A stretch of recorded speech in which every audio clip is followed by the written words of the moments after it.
안녕하세요.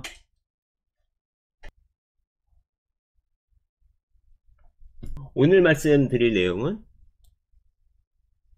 주식 투자에서 레버리지 신용에 관련된 얘기입니다. 한번 볼게요.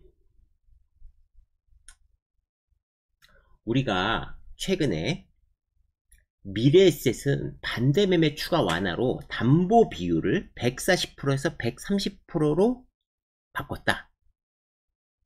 이런 기사가 나왔습니다. 부채 비율은 뭐고 담보 비율은 뭐지? 한번 보고 가시죠. 부채 비율은요, 자본 대비 부채예요. 그러니까 주식 투자에서 예를 들어서 내가 1억이 있어요. 1억.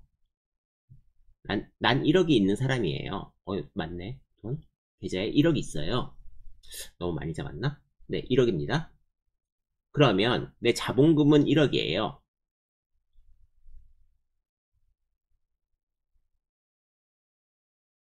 돈을 내가 뭐 5천만 원 빌렸어요. 그럼 부채는요,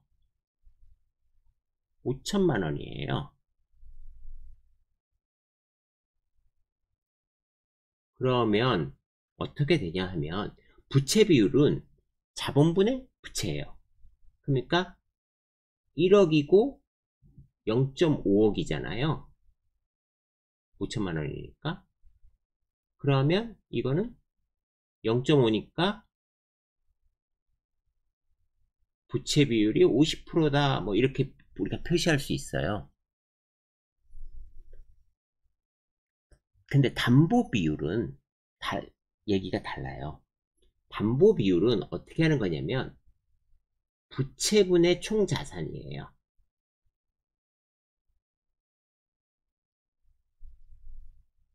총 자산은 뭐죠?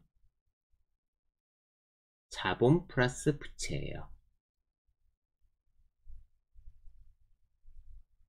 그러면 요 경우에 보면 어떻게 되냐죠? 부채는 5천만 원, 자본은 1억 더하기 부채 5천만 원. 그러면 이거는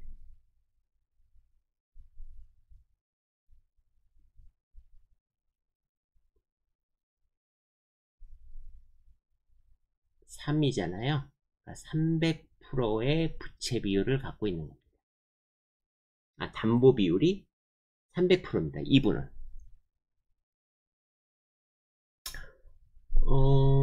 그런데 주가가 빠진다고 가정을 해볼게요. 주가가 빠졌어요. 반토막이 났어요. 내가 1억 5천을 가지고 있는 게 요새처럼 너무 장이 안 좋아서 반토막이 났어요. 그러면 어떻게 되는지 계산해 보자고요. 계산해 보자고요. 내 계좌는 원래 1억 5천인데 반토막이 났어요. 그래서 5천이 됐어요. 7,500. 1억 5천이 반토막이 났으니까 7,500만 원이 됐어요. 그런데 내 부채는 아까 5천 그대로예요. 부채는 변하지 않았죠. 빌린 돈은 변하지 않았습니다. 그러면 50분의 75입니다.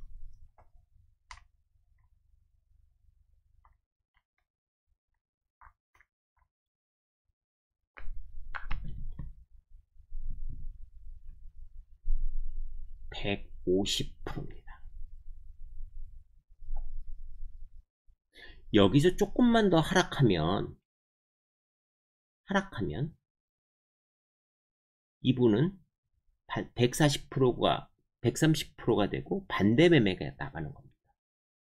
그러면 증권사에서는 왜 140%로 산정을 해놨냐, 왜 140% 의미가 뭐냐라고 한다면 이겁니다. 내가 140%를 다음날 아침에 하한가 마이너스 30%로 주문을 내서 대부분 마이너스로 체결이 된다고 가정을 하면 어떻게 되죠? 이게 140%에 마이너스 30%니까 이게 98에 주문이 다 나갑니다. 물론 하한가에 극히 체결될 수 없지만 주문은 그렇게 나갑니다. 그러니까 증권사에서는 100이라는 걸 회수하기 위해서, 내 부채를 회수하기 위해서 140이 하한가로 나간다는 가정을 한 마지노선입니다. 그런데 그게 보통 하한가로 안 나가니까 130%까지 하자 이겁니다. 보통 마이너스 30%에서 체결되는 전 종목이 그런 경우는 극히 적으니까 너는 완화해 줄게 이 얘기입니다. 자 보세요. 내가 1억이 있었고 5천만 원을 빌렸는데 그 주식이 반토막 조금 더 나면 반대매매 대상이 되는 겁니다.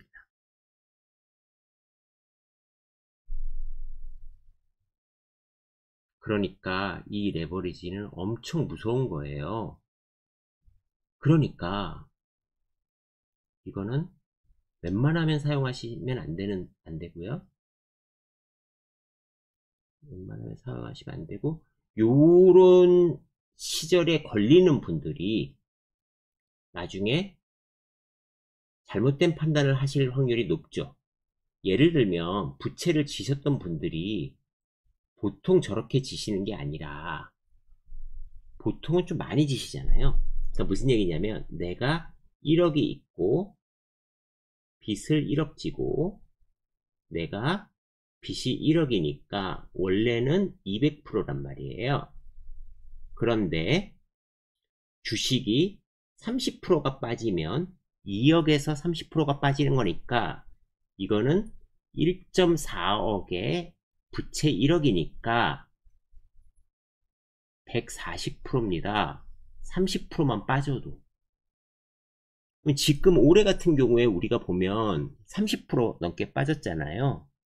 그러니까 반대매매 대상자가 나올 수 있는 거죠. 자, 이거를 보시고 지금 제가 만든 데이터들을 한번 보시면 좋을 것 같습니다. 2011년도에 남유럽 부채 사태가 있었을 때 지수는 2100, 7월 28일이 2100에서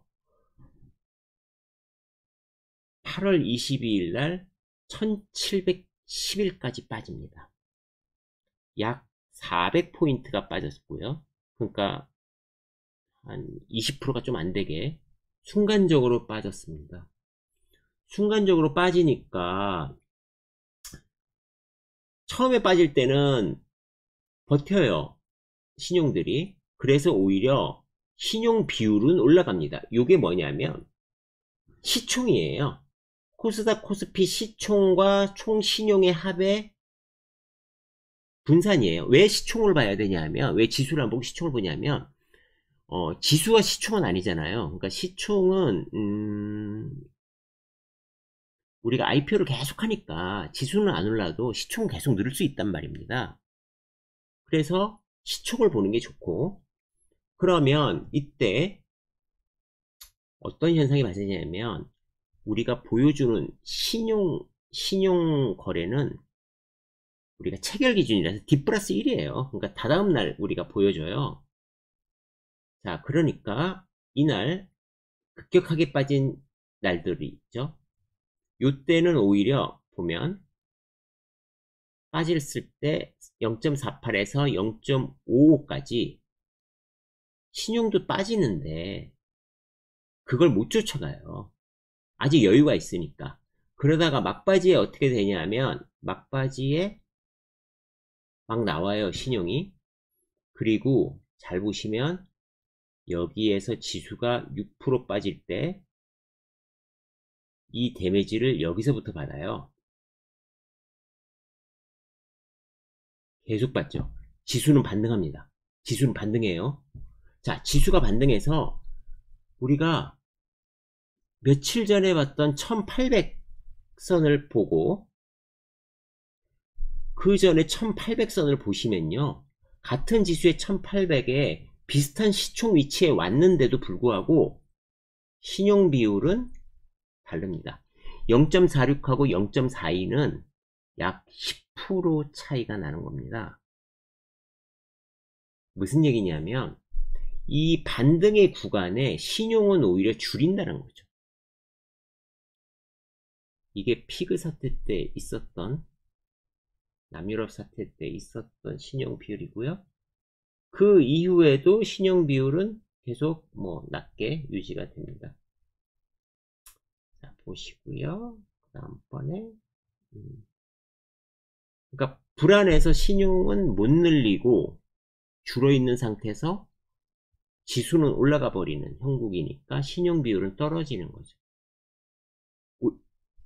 정확하게 얘기하면 신용이 좀 올라가긴 하는데 시총이 올라가는 거를 못 쫓아가는 거죠.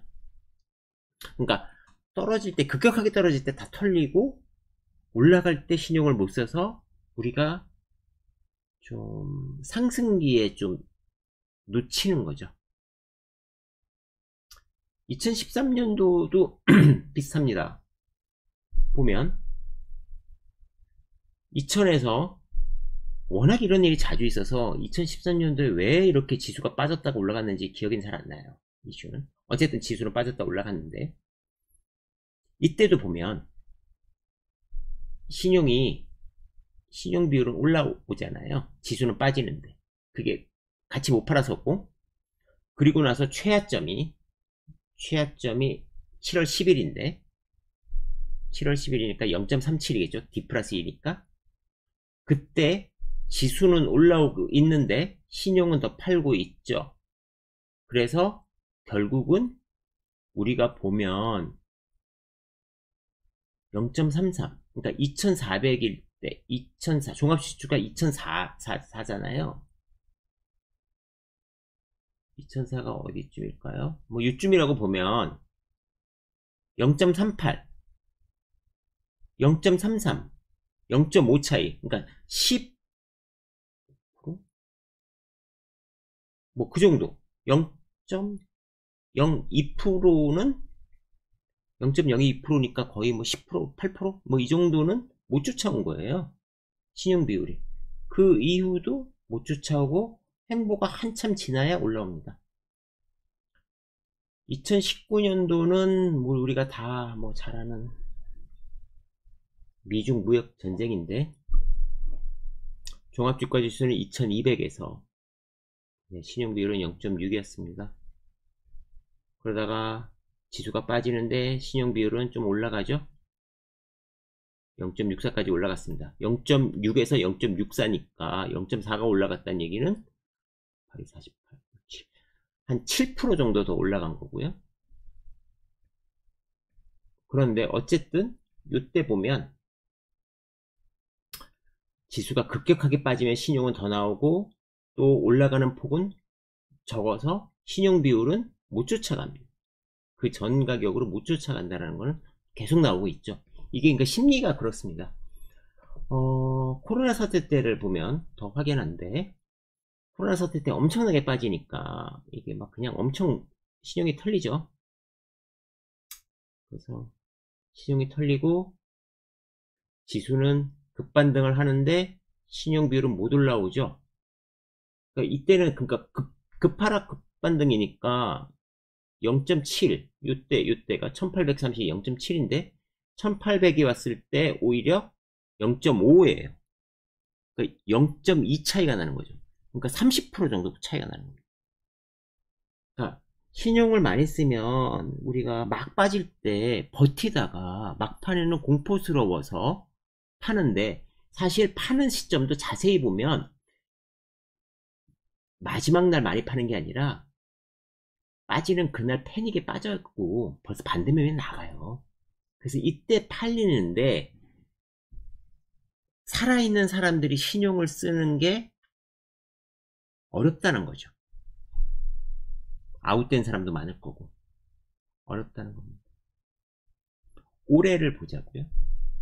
올해를 보면 우리가 올 초에 보면 2900, 2900이었구나. 신용 비율은 0.9입니다. 차, 2900. 계속 빠졌는데요. 지금 보시면 최근에 9월달에 하락시에 보면 지수는 반등을 시작하는데 신용은 빠집니다. 그래서 신용 비율은 못 쫓아옵니다. 이게 이제 최근, 그러니까 안 나오죠. 왜냐면 D 플러스 2니까 아직 신용은 안 나오는데, 그러니까 신용은 계속 좀 줄었습니다. 신용을 많이 쓰면 이렇게 우리가 좀 곤란함을 겪을 수 있습니다. 그래서 조심하셔야 되고요.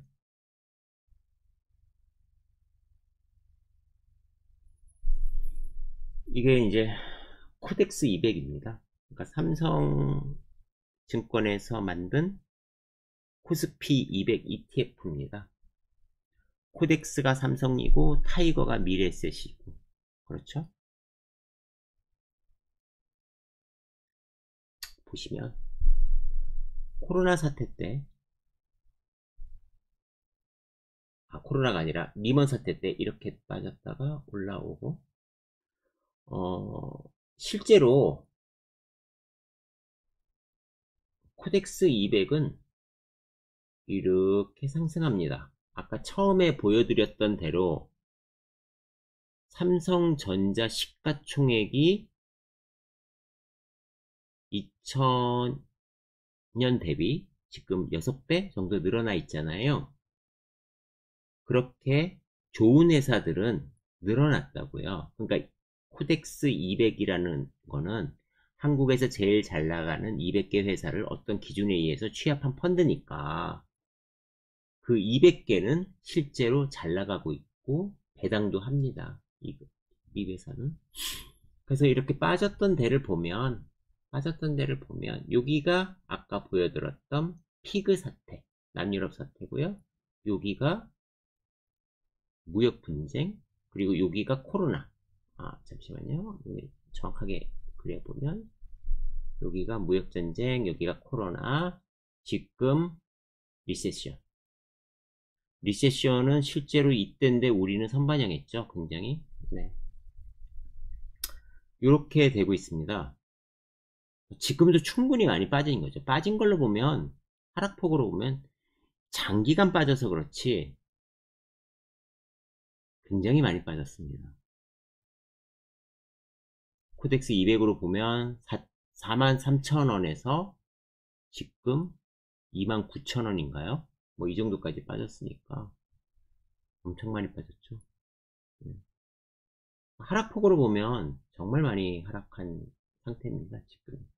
그래서 지금 드릴 수 있는 말씀은 신용을 너무 많이 쓰면 담보 비율이라는 게 부채가 고정되어 있기 때문에 조심하셔야 된다. 즉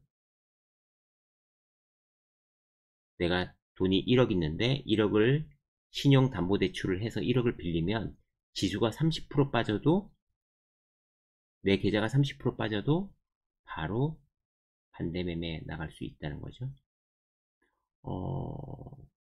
지금이 2200이 좀 안되니까 30%면 600이니까 지수로만 보면 종목은 또 별도의 얘기지만 지수로만 보면 1600까지 만약에 빠진다면 지금 오늘 담보대출을 하시는 분들은 1600 정도에서 반대매매가 된다는 겁니다. 그래서 우리가 심리적으로 신용을 쓰면 되게 쫓기기 때문에 조심하셔야 됩니다. 여기까지 신용 말씀은 마치도록 하겠습니다.